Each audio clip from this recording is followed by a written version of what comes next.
So am I audible?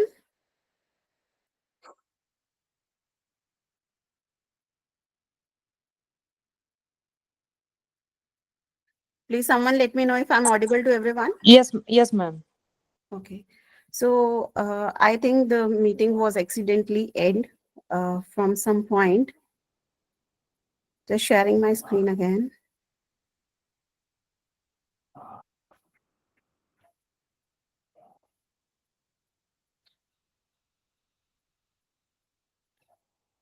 Is my screen visible to everyone? Yes, ma'am. Yes, ma'am.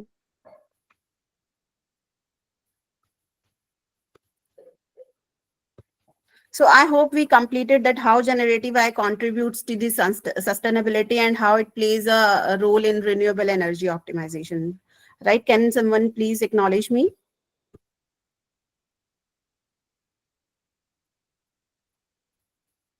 Yes, ma'am.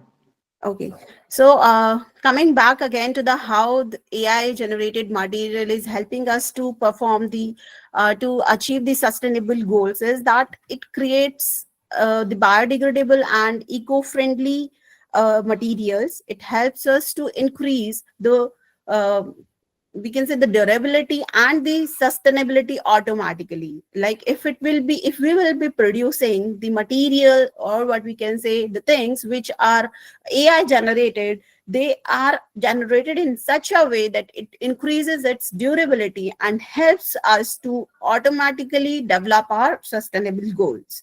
So it reduces our dependency on the non-renewable resources. As we all are aware that depending more on the renewable sources and more on the non-renewable sources, what is the significance of that? Basically, we do want to reduce our dependency on such sources which are non-renewable that we can achieve with the help of a generative AI. The material generated or the things generated with such a nice technology is used in various applications like packaging, construction, and fashion industry. Now, how it helps to reduce the wastage? As we can see nowadays, the waste reduction is increasing a lot on a huge manner. So, how we can use or leverage the generative AI in in optimizing the circular economy and waste reduction. So the designs produced by the generative AI in various forms helps us easier recycling and reuse basically. And the next very step for which the various units have already been developed, that is the waste sorting. So waste sorting is again a challenge, we can say, if we deal with the human technology or the manual technique, that is really a complicated method. So material recovery and waste sorting, if we achieve with the generative AI, leads to the efficient use of generative AI in achieving the sustainable goals. So it also helps to stimulate and generate various kind of efficient supply chains. It reduces the landfill waste, again a very important factor, through the various reusability models. So n number of models we have that we can use for such applications. So coming for the climate change prediction, in the previous session only, so Dr. Galiviti Purnima has told us a lot about that how machine learning helps us to helps us to achieve the climate change prediction, how you can leverage all these kind of models for climate change prediction. Similarly, more focusing on the generative AI, it helps us to create the models that will be not only enhancing the forecasting prediction but also increasing a lot more accuracy. It simulates the scenarios so that we can handle the policy making right now, whatever the challenges will be we are going to handle in the future, that whatever the challenges we may face in the future, we can make a better policy in the for today only. It helps in the disaster preparedness and the mitigation that may occur anytime.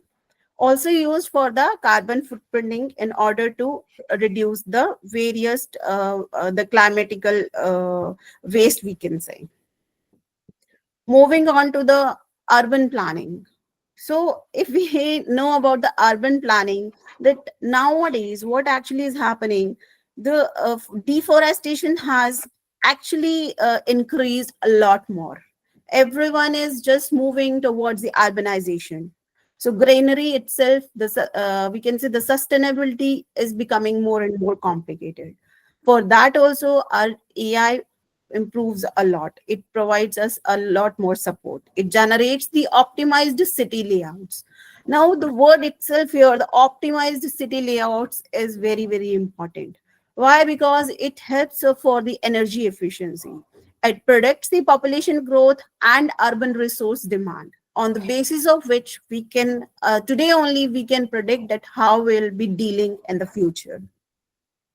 Now, there are some real world applications for which the generative AI is playing a very crucial role, like in the Google's AI powered wind energy forecasting. It's designed, the images produced by the generative AI, the designs produced by the generative AI are giving us biomass materials for the eco-friendly packaging. So urban planning, as we have seen in the last slide, it is improving a lot for the smart cities. And also the climate models are helping us for planning for the policy and disaster management. Now, there are a lot of challenges and ethical considerations if we are dealing with a generative AI. Let's talk about the very simple or the very commonly used model, that is a chat GPT. So everyone nowadays is making use of it for their own benefits. But if we are having some benefits, of course, there are related challenges and ethical considerations. So very first is a lot consumption of energy while we are developing the AI models. So also there can be some kind of biasness in a little bit of percentage if we are dealing with the solutions that are AI generated. Then there must be a need of a transparency for the various sustainability efforts, and balancing the AI's impact on job market is a very important challenge and consideration that today in various kind of ads and the product development, we are saying that they are again and again focusing on the that AI will replace the job, but actually it will replace if we will not be updating ourselves. So upgrading ourselves along with the technology will lead us to lead us to be balanced in the job markets. So various future trends and the things for the generative AI, that revolutionary things will be happening, as a great revolution has already been there. So we'll be leading to the collaboration with the environmental experts so that we can focus more and more on the sustainability goals. And some AI driven policies we can be working on so that we can have a greener future, so that the more generations can be benefited with the goals. And the ethical AI development is actually having a long term impact. If today we'll be starting working on it, then only it will be possible for our future generation to be benefited out of it. Now, this AI or the generative AI is not only helping us to design such things, but it is also helping us to design the eco-friendly architecture. As seen in one of the image generated, we can see that how we can actually take an idea that along with the urbanization, along with the developing or constructing urban buildings, how we can maximize the natural light and airflow so that we can reduce the the electricity consumption. So how we can make an use of the sustainable materials instead of the non-renewable sources. And in this way, of course, will be leading to the less use of or reduction of the constructional waste that is actually coming a lot in huge amount nowadays. Now, the very important and very, very large area is getting affected in the field of agriculture. Now, how this AI is helping us to obtain the crucial role in sustainable agriculture. So, farming is a major occupation. If we talk about India, so this AI optimizes the crop yield, which is actually the output desired by the farming persons. It generates the model so that we can get a prediction about the soil health and the irrigation needs. So if we will be having a proper prediction, a more accurate prediction about the health of the soil, we can take the measure steps, we can take the appropriate steps that can be helping us to get the proper yield after the complete growth. So irrigation needs, again, the water management is very, very crucial here. So these models are helping us to predict the water need, the irrigation needs before the actual requirement. And hence it leads to the less use of chemicals, the fertilizers and the pesticides, so that we can get the crop in a natural way. The more organic crop and the more organic agriculture ways we'll be having, more good health we will be persisting.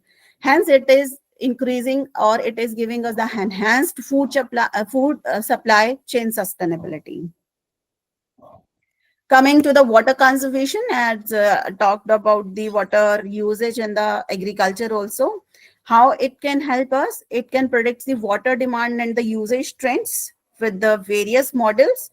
So enhances the smart irrigation system so that we can save the water, or we can opt for the various strategies that can be helping us to make the use of water very efficient. Second important point here is that leak detection in itself is a very trendy topic nowadays, that we from that we can say, or we can get out, that how we can reduce the water waste reduction. Lately we can say optimizes the water treatment and recycling processes. Like if concluding this water conservation, we can say that water management is itself playing a very crucial role in meeting the sustainable goals. Next, how AI-driven carbon capture solutions are helping us. So, firstly, it creates a design, more efficient design for such technologies. It simulates the carbon sequestration models. So, these models are helping us to know more about our future trends so that we can improve it today. It improves the energy efficiency so that we can make less use of CO2 as much as less we can. And in this way, it is helping the industries to achieve the net zero emissions. Basically, this net zero emission is right now, we can say, an objective for us that we may achieve at some later stages.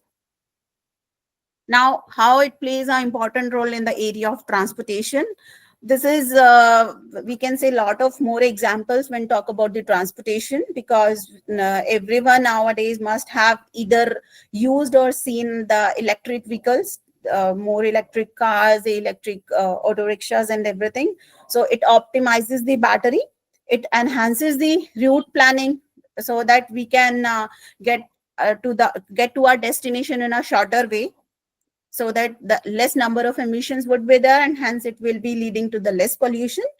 And a lot more traffic management models have been developed that minimizes the congestion and hence helps to manage the traffic. And it also designs the efficient public transport systems where it helps to manage the traffic on a large scale. Now, this is very important topic, the ocean conservation, which is not very much important, or what we can say, not everyone is focusing on it. So it detects and monitors the marine pollution. Now, this ocean conservation, the models for the ocean conservation are nowadays as a great area of research for many of the researchers, where they are basically trying to create the models for predicting the ocean temperature changes and how they can lead to the sustainable fishing practices, that is making a balance between the ocean temperature and the fishing practices. Also, it helps to protect the various species that are living under the water and that may get endangered in the future. Now, how generative AI can help in the wildlife protection? So the generative AI is identifying how it is basically identifying, it is predicting, or it is creating some techniques for us that is leading to come to know about the threats in the real time. It generates the models. It helps us to track the animal migration patterns so that we can save them, and also it enhances the habitat conservation. The next point is very important, as it is saying we are nowadays looking at the drones which are AI powered. So use of these AI powered drones for monitoring of wildlife is helping us lot to protect the wildlife to such a great extent, because keeping an eye on the monitoring of wildlife manually is a challenge. So next comes how it sustainable solutions are getting, the fashion area is basically getting impacted by the AIs. It is creating the fabrics that are biodegradable and recycled. So again, leading to the less use, reducing the wastage. It optimizes the supply chain. Also, it we can say minimizes the material use, so that more and more fabrication is there, more and more design availability is there. Again, these kind of model predicts the sustainable fashion trends, so playing a key role in the fashion area also. This AI smart and buildings, we can see, as we have seen the few last slides on the urbanization. It optimizes the energy use in the homes and offices. So there are various ways, various techniques, we can say that, for an example, the lights and the fans, ACs, most of the electronic gadgets get switched off on their own when they are not in use. And it in this way, it enhances the heating and cooling efficiency. So also the electricity consumption becomes very low. Hence, this is not only reducing the wastage, not only reducing the electricity consumption, but also it is automating our lives. It is automating our sustainability living choices, and hence playing a key role. For the energy storage solution, it predicts the various factors and various storage needs for the renewables only. Again, the battery efficiency and lifespan is getting impacted hugely, because it is making it more better and more enhanced. It is generating the energy storage system models so that we can work on it right now. We can make more research on it and hence develop some models to make the more energy storage solutions for the future generations. Similarly, it is reducing the energy waste in the power grid systems also. Now, for the circular economy, similarly, we have seen the previous some of these slides already covered by me only. Now, here comes some comparison tables. No, we, as shown on my screen, we can say there are some traditional methods before the evolvement of this AI.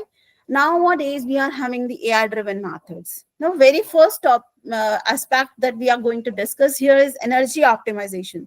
So if we compare to the traditional methods, there were very limited methods for the energy optimization, but for AI-driven, it is really very high.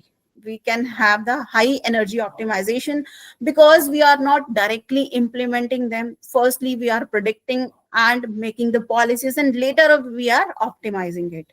For the waste reduction, earlier manual sorting was taking place. Now there are AI powered models that are automated and doing their work on their own.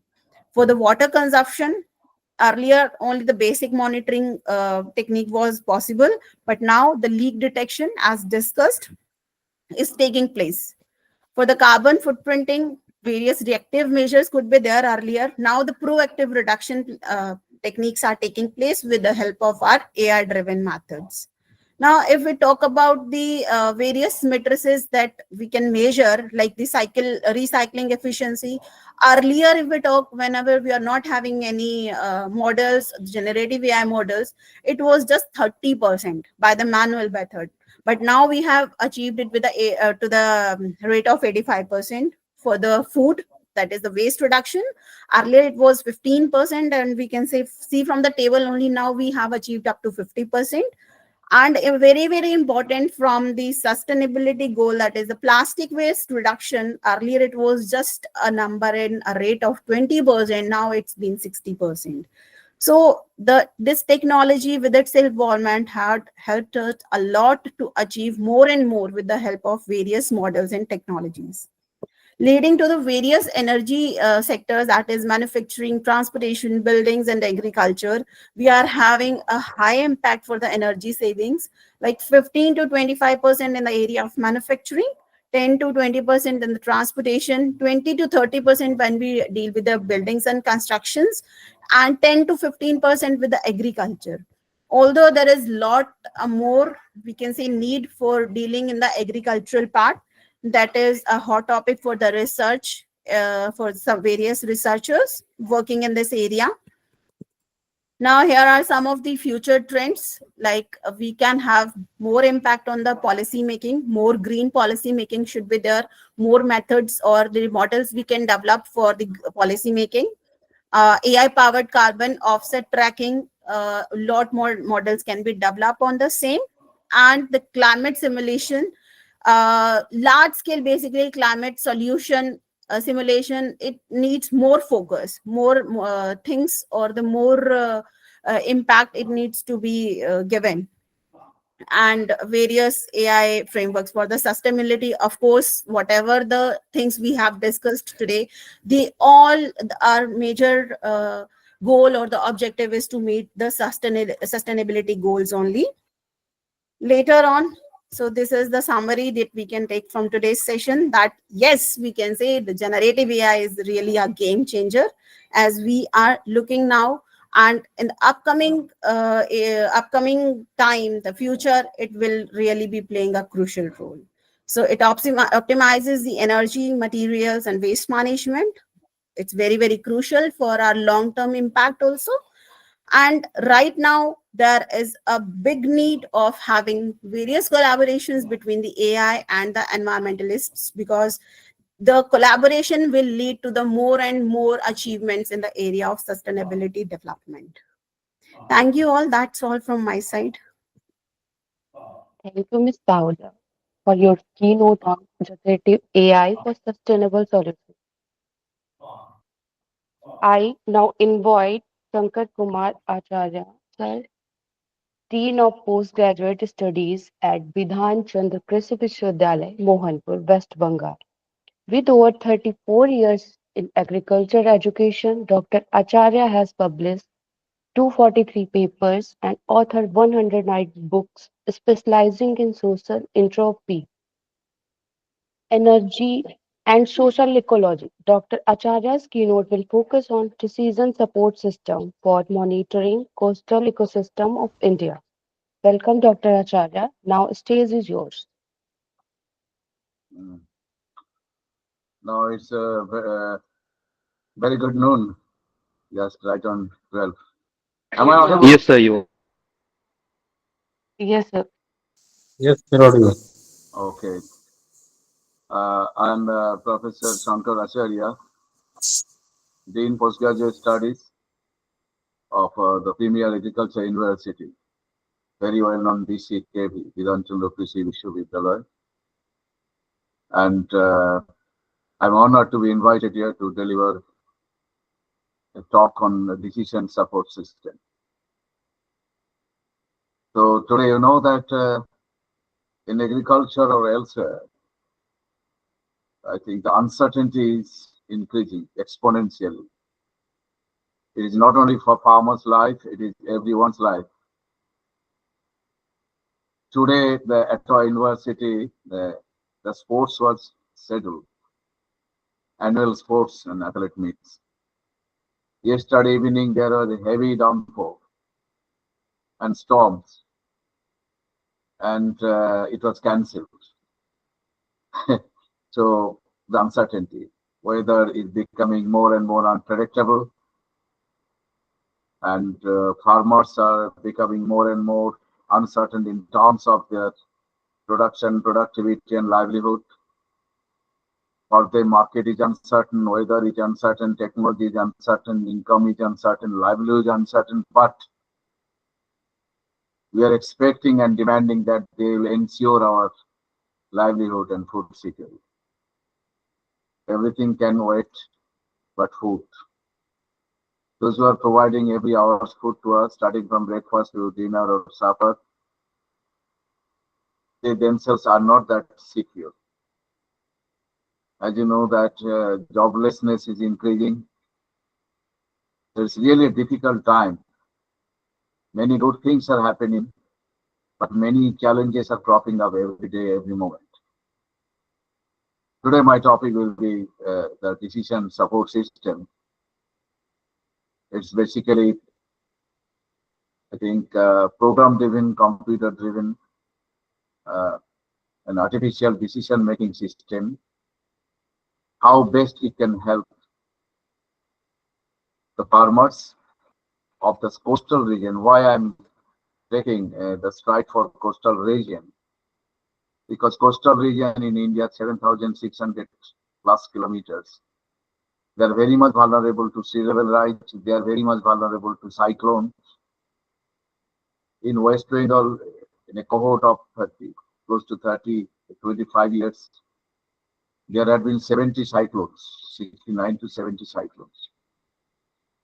And IPCC's report, Intergovernmental Panel on Climate Change, 2022, coastal region of India, including Southeast Asia, they are going to confront and face an enhanced level of cyclones, intensity of cyclones, and it will be around 30%.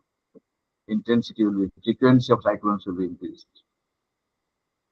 And there is global warming, as you know, that in change in 1 degree Celsius night temperature in a positive direction means 20% downfall of wheat productivity and 12% downfall of rice productivity. By 2050, we need to produce 550 million tons of food grain production. Presently, it is 325 million tons of food grain production. So if these uncertainties are happening, uncertainties keep on inflicting into our plan and project for enhancing productivity, then really, it's a real challenge. 1 minute, please. Hello. এক minute আমি Yes, এখন sir. আসছি, 8 ঘন্টা পরে যাবো, please, half an hour, 10 minutes. Sorry. Now let us, without wasting time, I keep sharing. So the crux of the discussion is that when uncertainties are increasing, unpredictabilities are increasing, then this is the high time how best we can take a decision, a real-time decision that will help resolve the problems, generate a better and proper interventions, and ensure a better and proper predictability for future progress. Now let's see. I'll take some couple of seconds to share.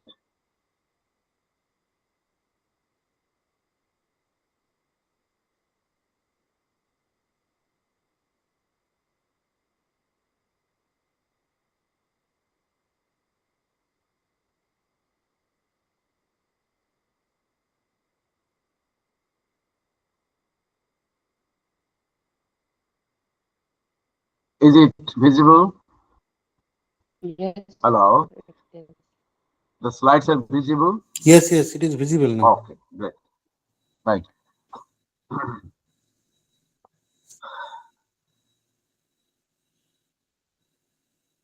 We just say that the Indian coastal line is already 7,500 kilometers of coastal lines, and 9 coastal states, 2 groups of islands, and 4 union territories, which are extremely vulnerable to climate change, global warming, uncertainty.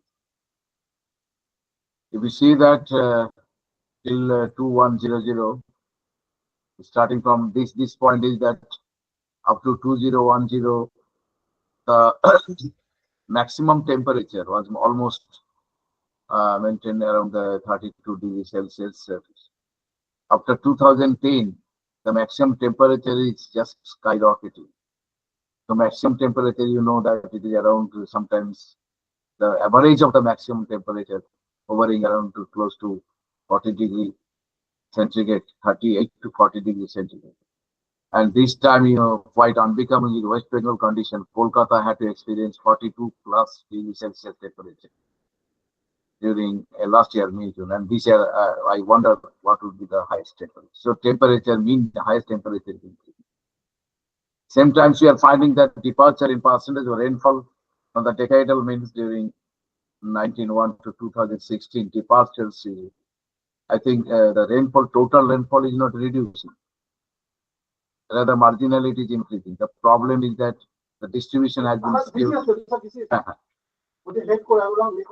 আচ্ছা, আচ্ছা, আচ্ছা। 1 minute, sir. Our vice chancellor is here.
This is all book publication.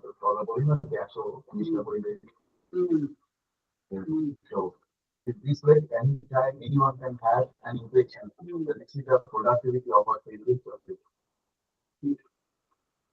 এইটাতে আমরা PhD orientation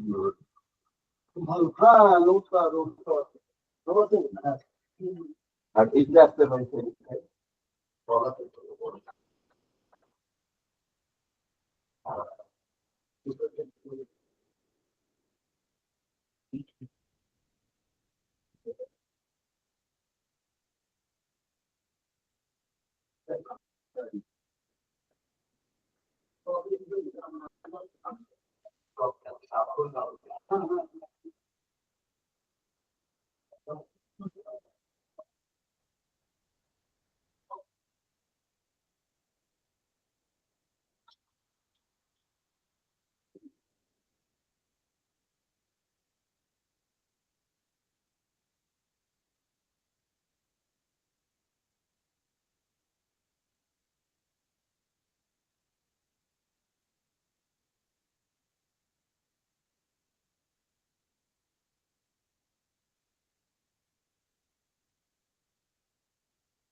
Hello, Yes, sir. hello. Am I audible? Yes, sir. I'm sorry that our honorable vice chancellor suddenly paid a visit to my lab. I'm really expressing. I'm really sorry. Can I continue further? Yes, sir. Please. Okay, okay.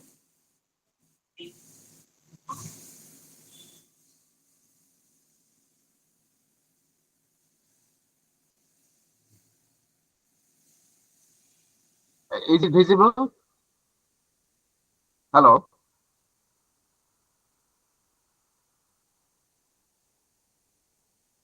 Not visible Right right now now. it is visible or no? Are you there? Yes, No, yes, I'm sir, here. it's not.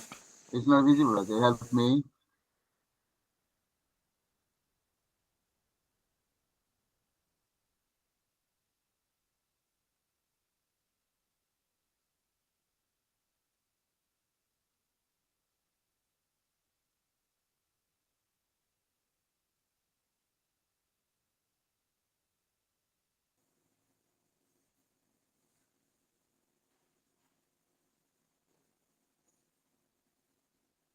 You may try to share your screen Now again, is it sir. visible right now?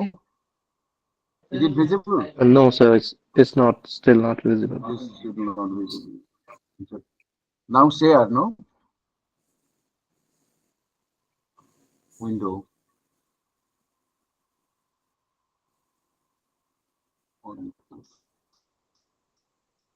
What should I do? You may Let try me to share the screen again, sir. again.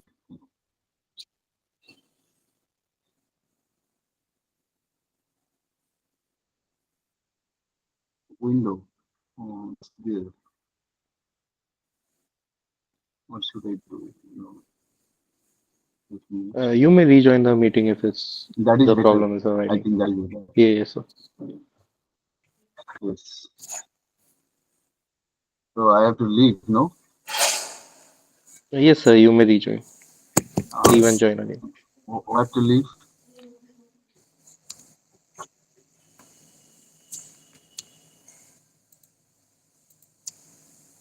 Another second.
Yes, sir, your screen is visible, but you are on mute. You are on mute.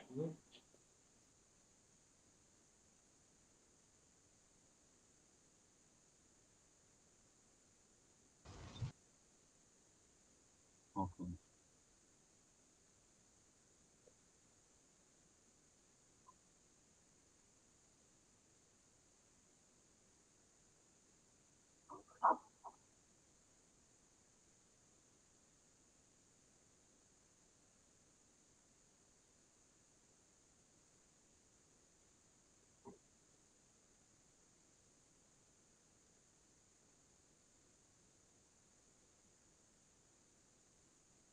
I think it is visible right now.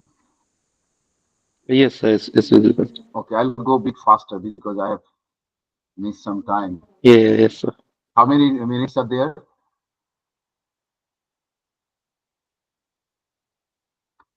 There's time, sir. You can spend as much as you Okay, want. no.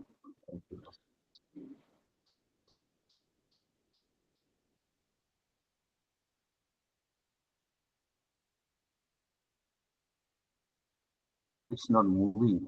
Now it's okay. It's bigger. Yes, sir.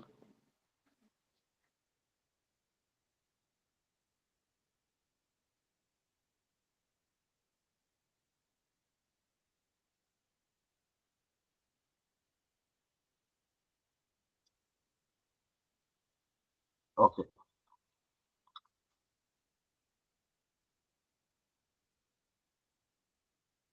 And you can see that that is huge departures of rainfall, and that is how things are becoming more complex and uncertain. And when things are complex and uncertain, we need to have decision support system to help not only farmers for anyone on this planet. West Bengal had 69 occurrences of cyclones between 1891 2013, Mr. 2014. You just see between 1819 and 2013, 69 occurrences of cyclones. Let's see. And that is really, really big thing. And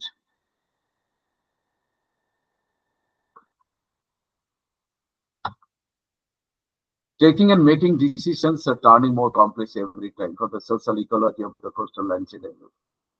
What are there? You can see that cyclones are there and salinity stresses are increasing. Every time that world's famous Sundarban biosphere and the surrounding areas are inundated almost every month, inundated with brackish water, and mantle of salts are being left out, and that will damage, that the characters of the natural characters of the soil suitable for growing crops. So there is huge stresses from salinity situation, and as you know that there are also the migration and anomaly in social ecology. Whenever any area is affected by the salinity, quite logical that it is no more suitable for the productive agriculture, and they are changing their occupation from agriculture and they are migrating. Uncertainty of livelihood, sea level rise. It is again alarming to see that whenever some 20 years back, the sea level rise had been to the tune of 4 to 5 millimeter. Now it is to the tune of close to 15 to 20 millimeters. And that is inviting a threat to the very existence of some islands also. By this time, 4 islands vanished from the geographical existence after being inundated due to sea level rise.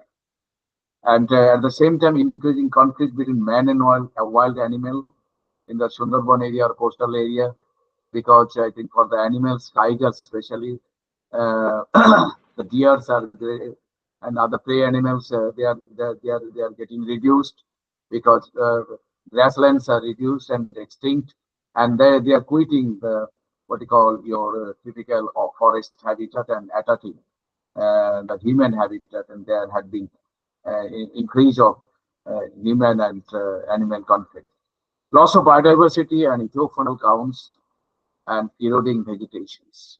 So these are the that adding more stress to it, and that is how uh, the situation is becoming more stressful. Now you find that the agricultural expert system is coming up and setting how they are helping and supporting the decision support system of the farmers. And you know that the agricultural expert systems, they are feeding the community system.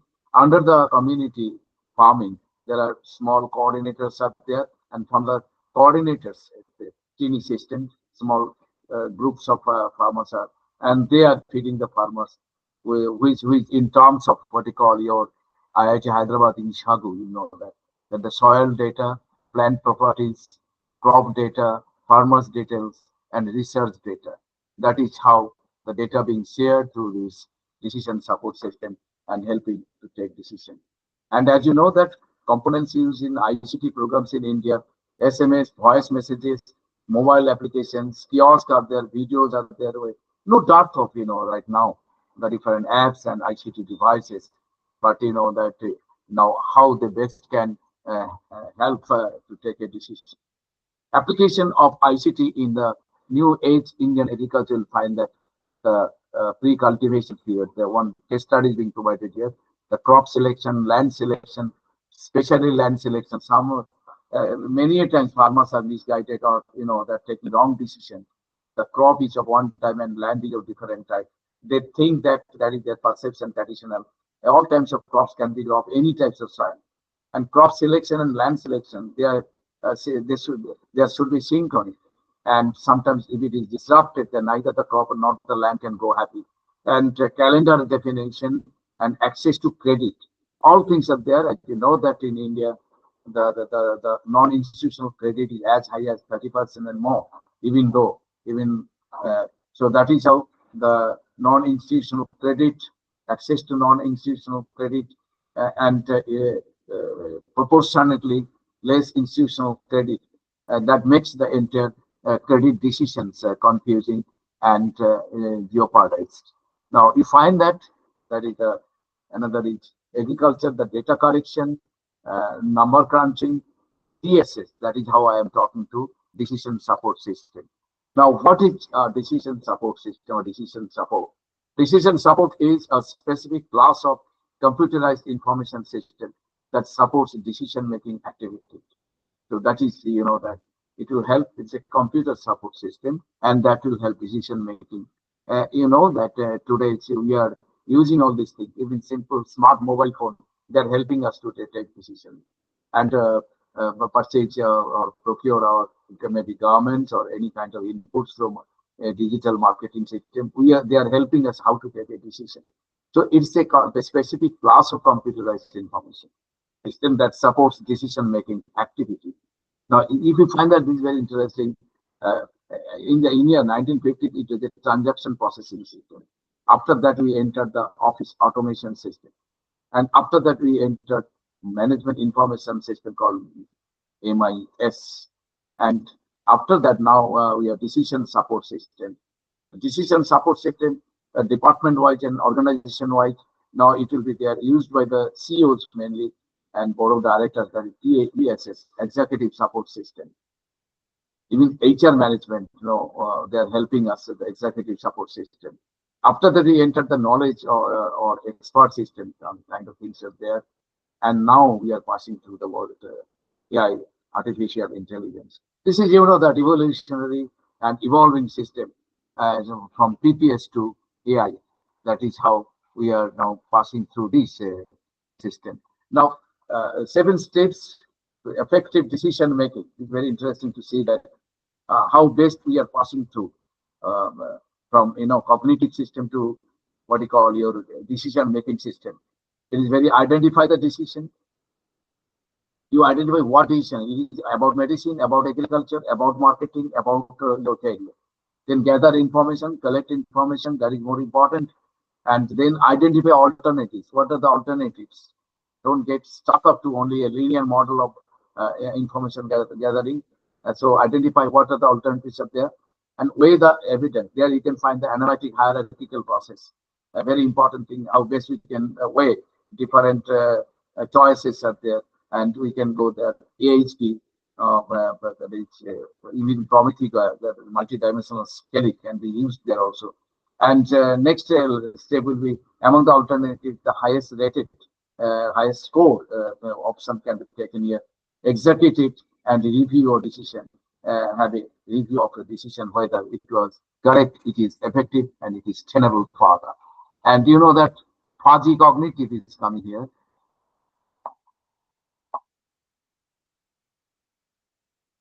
And you know that farmers' decision making, my scholar, I think Dr. Arnav Banerjee, he had a very good length of work on it. And tomorrow, I think he may be sharing his experience with you. And in our lab, we are just having an array of decision making, interpretation, and analysis and research. So how best the farmers can take a decision. Farmers' decision making in agriculture holds a huge significance. It plays a pivotal role in the resource allocation. What the resources can. Resource is not that endless for the farmers, while though close to 90% of Indian farmers are small and marginal. So 1,000 rupees means a lot for them. And even in that situation, if a wrong decision is there, this small and teeny minuscule 1,000 rupees to him may come is a very big loss. So it is not only those who are owner of say 10,000 rupees or 10 billion rupees. I think decision making is more important, and Haji Cognitive can help in a better way. Hello. Sir, good morning. Good morning.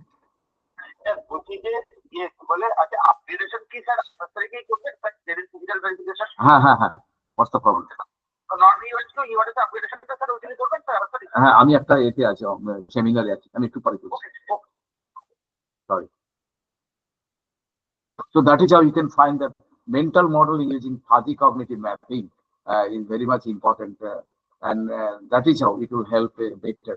All these DSS, decision support system, and apps and algorithms are basically they are taking clues and threads from these kind of models are there, and of which fuzzy cognitive mapping is very much important. A form of mental modeling that builds a map of individuals' cognitions in respect to the problems, and farmers need not bother about this, but they can use this little bit of training they need to have, and then they can use all these mental modeling kind of things are there, and that is how I am. Yes. Now the next one is that. Yes. This is very complex. Again, you know that I am taking it's from one of the research work, and you'll find that the red line is the negative correlation. I can just cite one example how this that negative correlation use of modern tools, implements, and machines, and negatively correlated +1 to -1. As you know that wheat management, you know that the wheat management will go here and the population will go reduce. And here you can find the negatively reduced, and use of modern implements and machineries means then again labor requirements will be reduced, mechanization and labor requirements will be reduced. This way, the complex positive negative correlations in a in statistical value, then you can just use it, and here you will find that there is the in degree, out degree, and centrality types are there.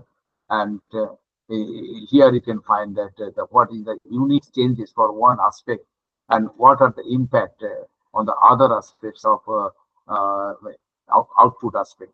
These are the input aspect, the others will be the output aspect. And then you can go for the scenario analysis.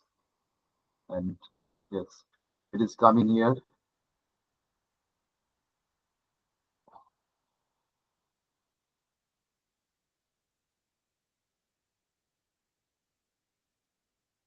And this is, you know, that very important, the scenario analysis in a simpler form that will help you. If you improve your unit input, what is the impact of the output or result will be there. And if these are the variables, if you know that problem identification or cost of cultivation, if these are some key examples are there, if these are reduced to this extent, and these will be the output increase. That can be livelihood, that can be productivity. Now I'm coming to another important part of the characteristics of decision support system. It handles large amount of data, individual specific, incorporate various mathematical and statistical operations, needs an effective database management system, providing assistance to solve semi-structured problems. Some problems are semi-structured, just digitally or data not available. Quality data are there. For example, you can find that some images are there only. And based on the images, you can extrapolate it to an algorithm and you can find images data. But it is basically a semi-structured data. And therefore, you have to take a decision. You can perform the complex, like, you know, that maneuvering of a rocket, or, you know, that Sunita Williams, madam, is there stuck up in space, how to maneuver, and expected that 19 March, she is to the hope of the planet. All planets are waiting for us, and another cosmonaut is there. They are making a comeback to this good Earth.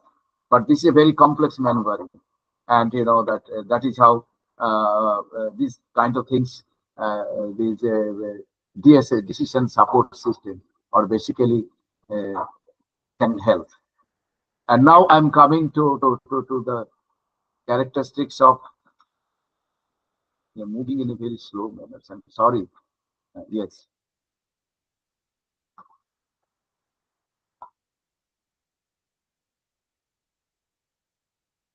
What is happening is that the 6 steps to decision-making process, Simon Knight, we told, and there is analysis of the analysis of the situation, alternative search, alternative evaluation settings, and objective and criteria, making decisions and decision review. Already I mentioned in some earlier previous slides.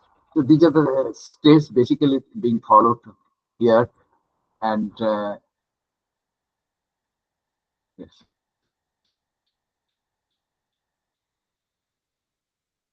Decision matrix. Decision matrix allows decision makers to structure, then solve their problem by specifying and prioritizing their needs, evaluating, rating, and comparing the different solutions, selecting the best matching solutions. So that is how it is there. Now, decision matrix activities are there. In this DSS building, and those who are having a bit idea of a computer software and the apps, those creating apps, as you know that decision matrix activity has to follow certain steps. You need to decide on what are the criteria. Develop a hierarchy of decision criteria, also known as decision model. That is the crop versus livestock. You want to make a decision whether it is crop, whether you go for livestock. As you know that farmers, as on date, they need secured income, monthly income. Their income cannot be a vagary of nature, cannot be a gambling. If 121 millions of the holdings and 15 crores of farmers, and those who are providing everyday food to us, they are under the gambling of their income, at the gambling of the income, at the gambling of their products and productivity. Anytime our food security may collapse, and no wonder the heinous kinds of famines may visit us. Get ready for this. If not, decisions are taken and decisions are being carried forward, and that decentralized at the grassroots level, of course, with all the help of modern AI and the decision support system. Then you make a option, identify options, also called the solutions or alternatives. Then assign a weight, and that is the analytic hierarchical process. And you know that fuzzy cognitives and analytic fuzzy cognitives are also there. Hierarchical fuzzy cognitives are there.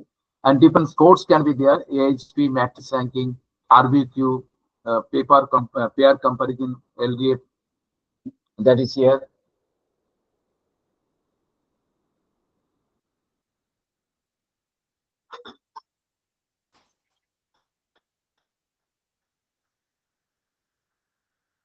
Now coming to the next slide, I can say that, yes. Coming to the next slide, it is there. That is components of DSS. Model management software, it is called MMS, model management software, coordinates the use of the models in the DSS. Model-based software provide decision makers with access to variety of models, and dialog manager allows decision makers to easily access and manipulate the DSS. You'll find that here DSS designed for crops suitability based on irrigation. We say that the key variables and decision criteria, and key variables that is decision concerning assessment of the crop suitability based on water and irrigation availability. So you can say that there has been a forecasting of cyclones at the coastal. So what should be your decision? How many days ahead you can harvest? Maybe little bit premature crops, but you can save losses. And if you delay, then the whole of your crop will be damaged, and zero, profit will be there. So at what time, which is the best time to harvest the crop when a cyclone is declared? Say, I think 23rd March there will be a cyclone going to hit coastal region. Then what should be your, how many days ahead at least you can harvest, or you should harvest your crop to save your entire crop. and subject to irrigation resources, socio-economic, and environmental constraints are there. So these are the variables, and you know that these are the crop suitability, that's key variables, and these are the decision criteria, that variables impacting on your decision taking. And key variables here, that water requirement by each crop. These are the key variables. And decision variables will be what are the sources. Decision variables means the input variables generating to characterize your decision. And key variables, what you want to study basically, the decision makers basically, the decision makers, water requirement, decision makers on which you have to make a decision. And you know that what are the sources of irrigation available? Is it river lip, or that is it that shallow table, or what is the water table? That so that it doesn't impact on the arsenic contamination.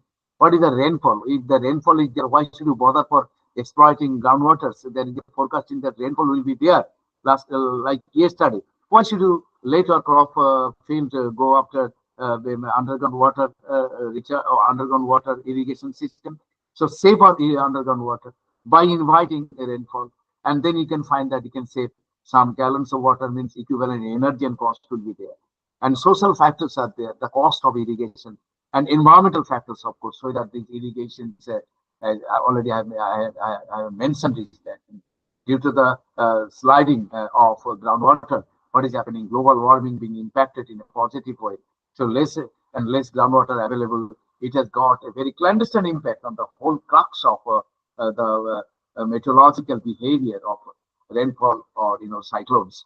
So the alarming thing is that during our independence, per capita availability of groundwater was 5,600 cubic meter, and 2025 it has slashed down to only 1,400 cubic meter. You just see, it is not only that human being are that the human being or livestock, they can't get sufficient water for their survival. At the same time, global warming will be exponential, because the subtle correlation between groundwater reserve and the flight failure of the clouds or monsoon, that will be disrupted, and that is how it is there. And I'm coming to the next slide. Yes. Here's a scenario now.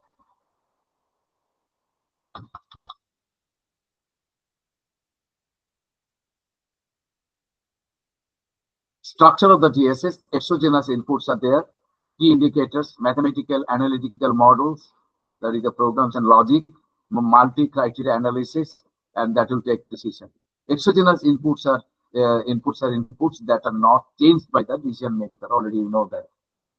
I'm coming to another aspect, is the drones in agriculture. My previous speaker might be touching some of the things.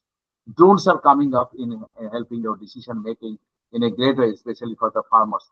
It is enhancing the income. There is new opportunities are opened up, and then especially the farm women and youth, they can find a new way of earning, and that will improve their income. And it is one lady is there in West Bengal, who is earning at least per day in North Bengal, especially 7 to 10,000 by using this drone.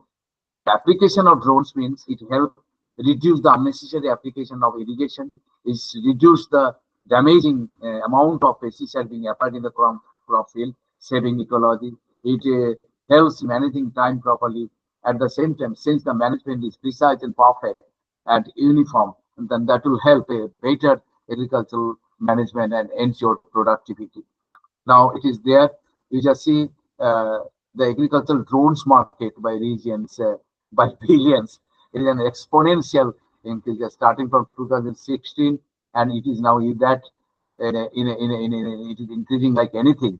2024, the total 4.8 billion US dollars now are being spent after drones. But unfortunately, some countries are using it in war, in destroying other countries. So less in agriculture in comparison to more in war, and military strategic military aggression on other countries will be used, and spying and etc. etc. However, I think that good sense will prevail, and it can do magic to evergreen revolution in agriculture. Now, structure of the DSS, it is there very important. The cropping system, the irrigation system, socio-economic. Here, the key indicators are there, and exogenous inputs are there, and some outliers can be there. Ultimately, passing through the subsystem, it will generate output that is decision. And you'll find that another bit complex that we have developed from BCKB. One, that how best we can set one weather management system at the coastal lines, the Karti Pathar Pratima of coastal region of West Bengal, Alanin coastal region. We have named the center as Climate Resilient Agri Smart Blocks, CRASB, and and management information system will be there at the block level. There will be connected to BCKB, Agricultural Physics and Social Science Department, scientists, Extension Department scientists, computer specialists, senior researchers, and they will be just manning the central management system stationing at the university. And climate critical climate service, it will be at the block level in the district.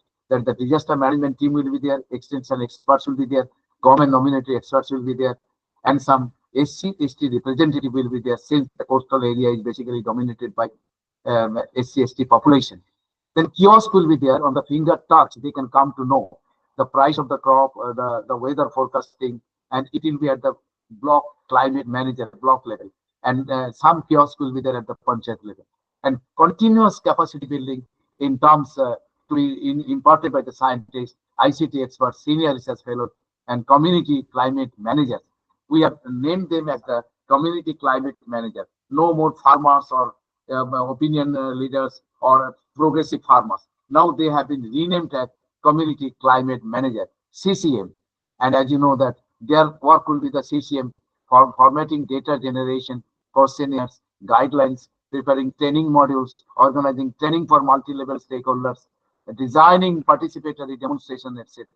And here, all these entire, very mega, innovative decision-making systems, not only university, the nodal office will be at the BCKB, and the government of West Bengal, they are taking part into it, and the whole of the panchayat system, or people's representatives will be there.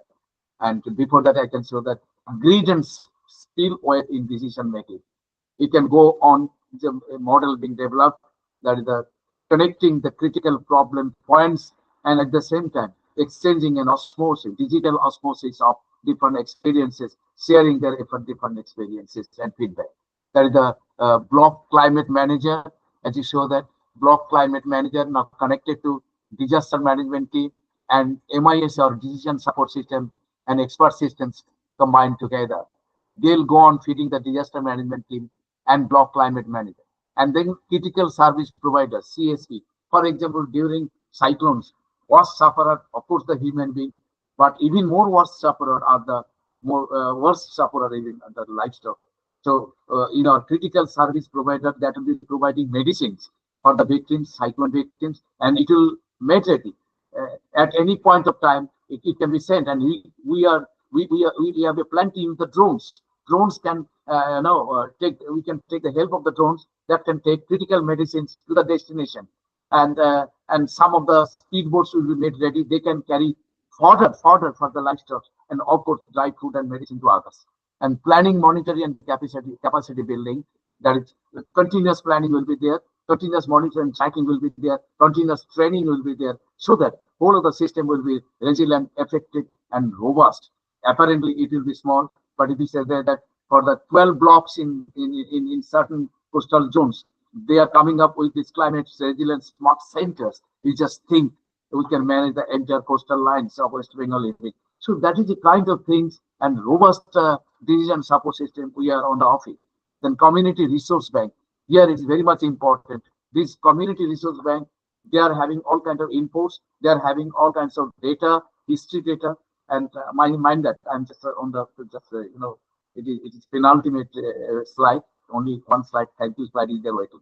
I'm just spending some few seconds only. It is very much important, my dear friends. While we are managing the cyclones and etc., every time we are focusing on the victims, rescue operations, and doles and hells, and of course good and great. But more is that the history of disaster is not all the negative. We have to collect the data maybe 30 years, 50 years back, which are the variety that survive, which how many or how few of the varieties that survive, how few of the livestock that even though huge cyclonic storms are there, they survive. How few of the technologies they survived and sold their ability at that time. The survival data is very much important, not only damage data. And all these things will be there, and you need continuous tracking and networking. My dear friends, you just find there is how it is there. The last slide is there. I'm coming to it. Yes, yes. That is the last one. It is here. Thank you so much, Dr. Yeah. Acharya, for your inputs on decision support system. Next, we have Mr. Shayyad Karar Haider Bukhari, Nice to meet you. lecturer in the Department of Nice to meet you, and thanks. Lecture. Yes, yes. Thank, thank you, sir. Next, we have Mr. Shayyad Karar Haider Bukhari, lecturer in the Department of Computer Science at Superior University, Lahore. Mr. Haider holds a master's degree in computer science from Fast University and has over 5 years of experience in artificial intelligence, machine learning, and computer vision. He will present his keynote on predictive maintenance for sustainable energy system. Mr. Haider, now stage is yours.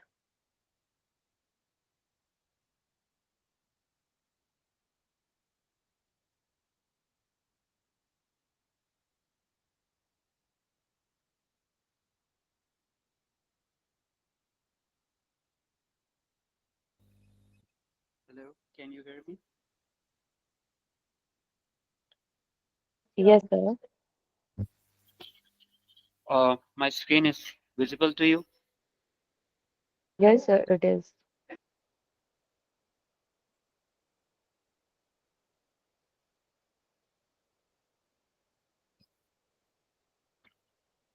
My topic is predictive maintenance of for sustainable energy system using artificial intelligence. So our agenda is, first of all, I will introduce the predictive maintenance and AI energy system.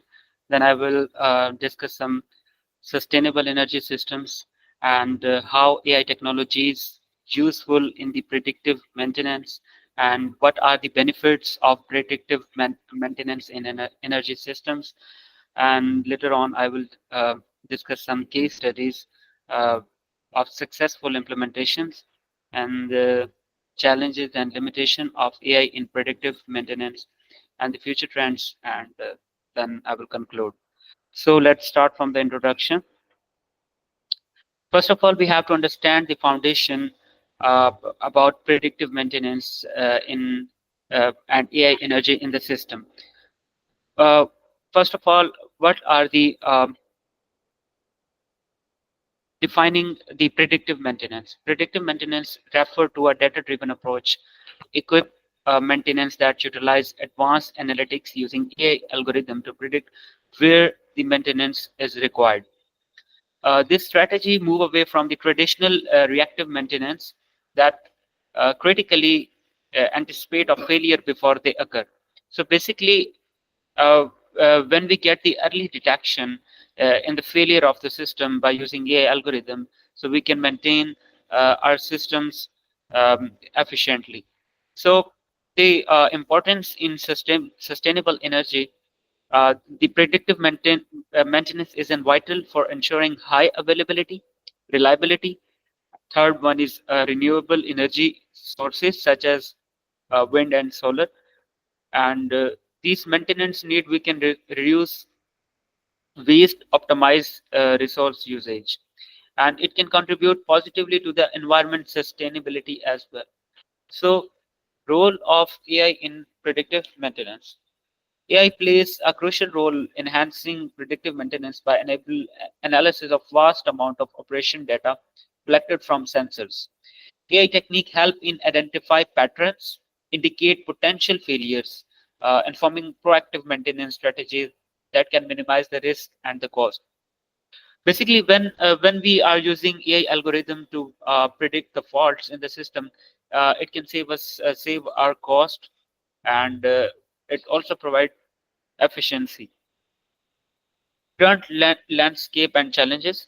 What are the types of sustainable energy system? First of all, we have diverse range of technologies like including solar, photovoltaic, wind turbines, bioenergy, hydroelectric systems. Each of these technologies has unique operational profiles and maintenance need. Of course, they require some maintenance, and they also require some predictive approaches for effective management. So what is a major challenge in maintenance among these sustainable energy system, and how AI can help? So first of all, the maintenance of the sustainable energy system presents a unique challenge due to the variability of energy production uh, and deployment, remote sites, sophisticated technology involved.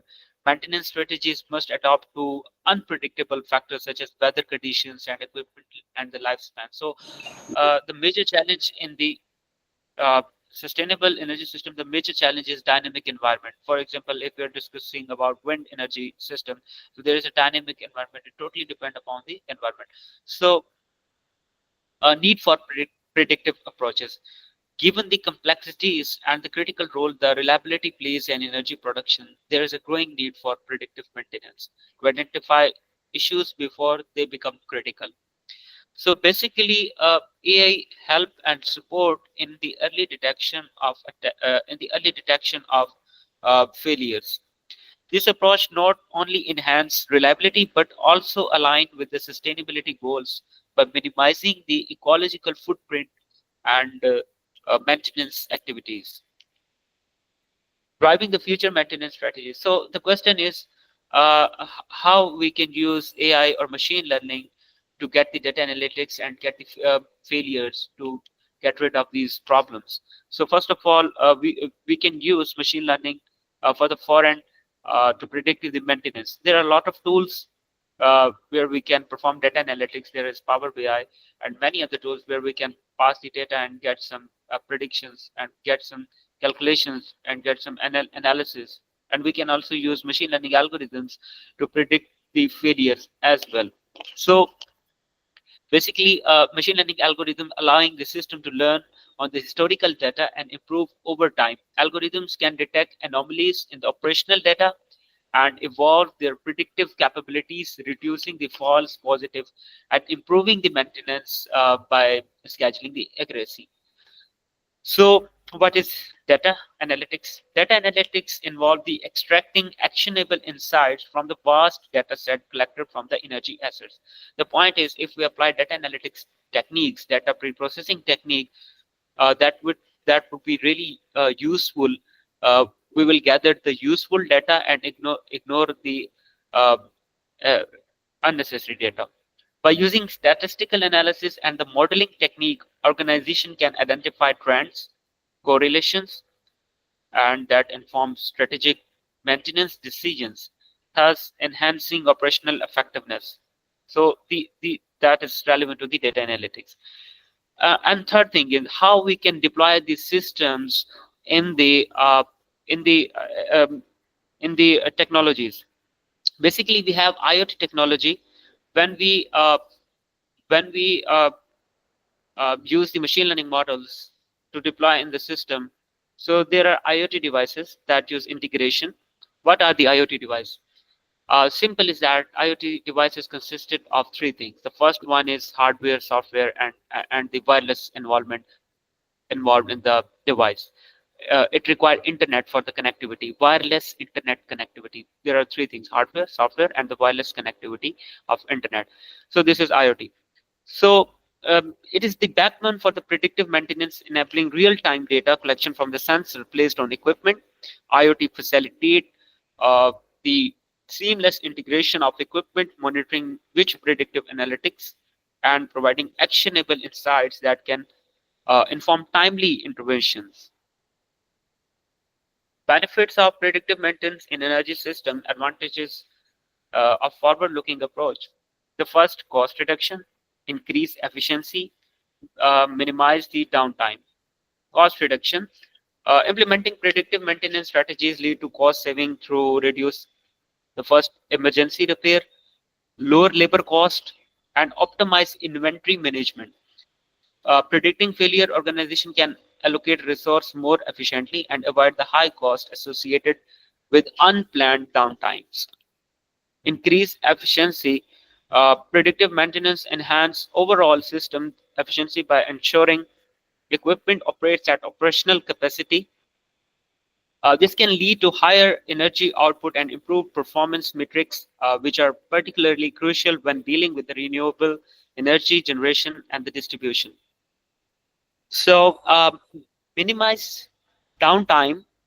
One of the most significant advantage of predictive maintenance is the reduction in the equipment, because equipment are uh, highly expensive.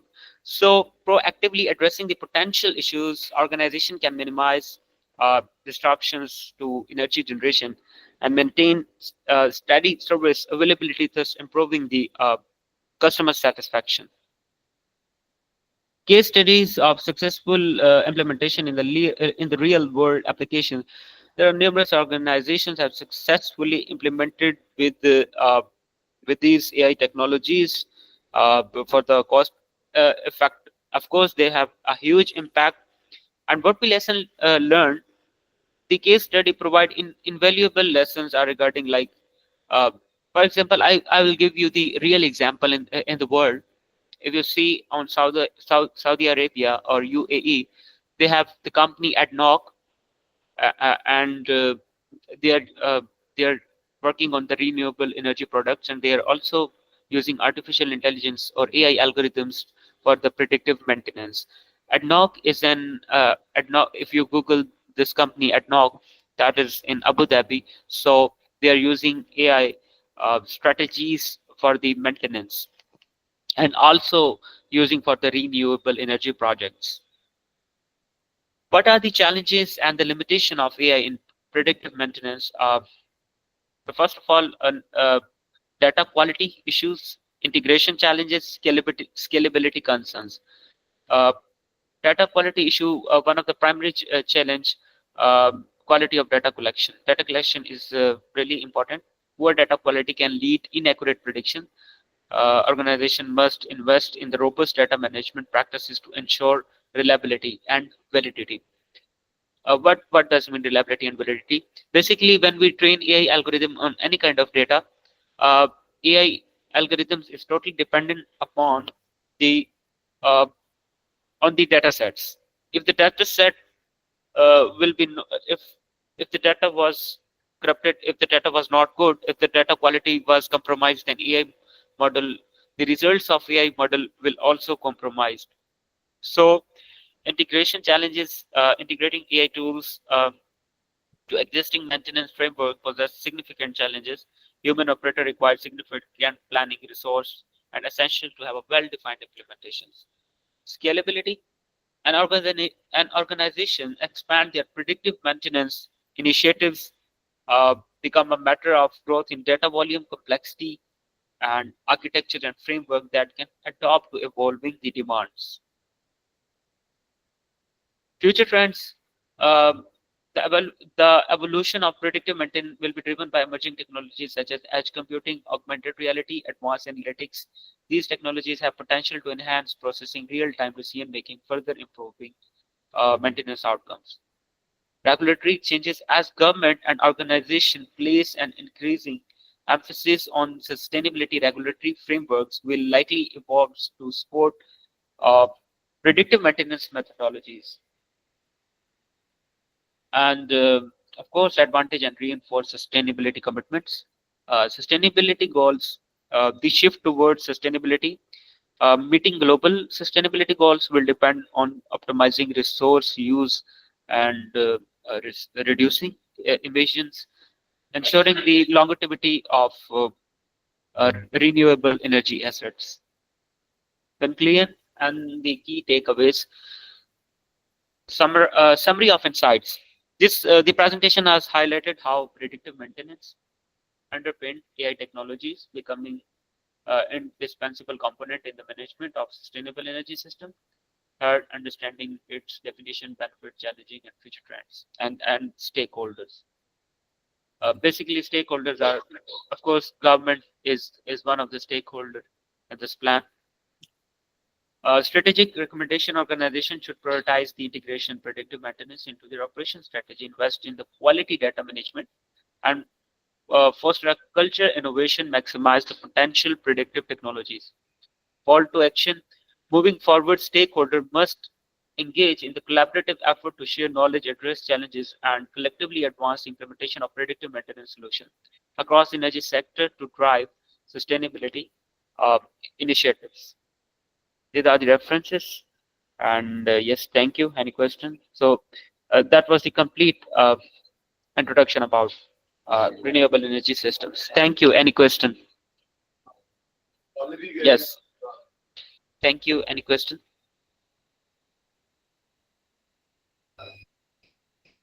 Hello, can you hear me? Yes, sir. Yes. Any question? Okay. Okay. Thank you so much. Thank you so much.